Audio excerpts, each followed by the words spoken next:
There's some interesting reports coming from Spain on the future of Antoine Griezmann, one which states that Atleti are trying to offload Griezmann because he takes up too much of the wage budget, which means that Atleti can't sign free agent Axel Witsel right now because their wage limit would be exceeded. It's worth mentioning another report in Marca actually says that Atleti have filed a request for the second year of his loan. But when it does come to Griezmann and this talk on the wages, as we welcome back in Gemma Soler and Frank Leboeuf, it's an interesting situation, Gemma, on whether or not Atleti do want to stick with Antoine Griezmann.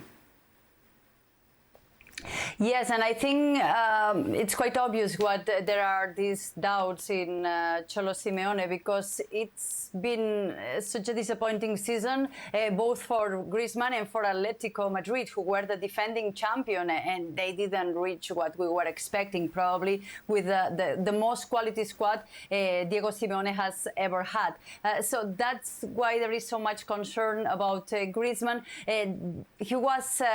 Atletico was trying to get rid of that huge salary, but it's a very complicated offer. There was even Athletic Club Bilbao involved in that operation. They already said no. They were trying to find if there is a solution, but in my opinion, it's difficult, and they might be working on that second-year loan for Griezmann next season. It's been quite the drop-off in form for Griezmann and performances, hasn't it?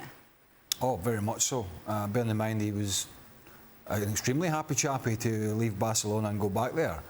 The promised land for him, and it didn't promise very much in the end. That being said, you know, Simeone was at sixes and sevens with his team last year, all through the year. We know that. I mean, he didn't know what the back four was going to be. He didn't know what the midfield was going to be. He certainly didn't know what the front line was going to be. So I don't think that helped anything. That being said, if you do offload him, you know, Suarez is gone.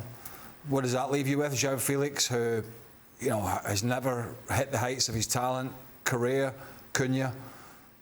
You know, you're going to have to replace him with something. You can't, you know, if you're already struggled this year and you're going to lose Suarez and Griezmann from your squad, that's tough without bringing somebody else in that position. So they might just have to suck this one and see with this guy and hope that he comes good again in his second season. He'll be hoping so too, no doubt, Frank. It's a World Cup year. It's a difficult situation for Griezmann to be in, isn't it? It is, and it's why it's very important to make the right choices to fill the choice that they're gonna make when you choose a club. We all knew that it would be a mistake for Griezmann to sign for Barcelona because of the Messi situation, the fact that the year before he denied Barcelona and he would never been welcome the way he should have been. So it was a mistake, and he's paying the price of it. And as you say, the World Cup is soon. He hasn't been good for 2 years with the club. He's been struggling also with the national team. There are some question marks about him, you know, starting games with national team. He's been on the bench sometimes, even if he played, I think, something like 65 games in a row with the national team. But if there is no reaction from him, or if he can't find the right club for him to play and to be good as he's been before, it might be a struggle and might lose even his place for the World Cup. But no way back to Barcelona for him anytime soon, right, Gemma? No, no one is expecting him in Barcelona. It would be actually a big problem for a club who is trying to get rid of big salaries to try to balance the book and to have players that fit in the Xavi's idea. Target number one is Robert Lewandowski. So it would be such a problem to have Griezmann back. They tried. He didn't fit in the team. He didn't fit in that idea. So no one is expecting him here in Barcelona.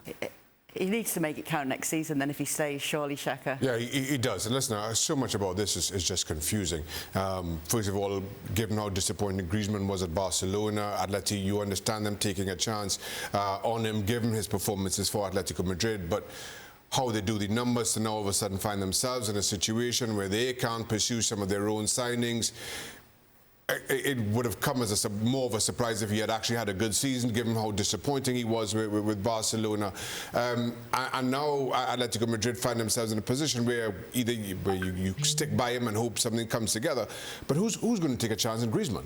Who do you, it's all well and good saying Atleti want to get rid or get him off their books because they want to do this, that or the other, but who takes that chance? I'm not sure that there's a club out there that takes on Griezmann and puts him anywhere near the kind of money that he's on now, given the performances that he's now produced for both Atletico Madrid and Barcelona. And it amazes me that some of the biggest clubs in world football are making these ridiculous financial errors.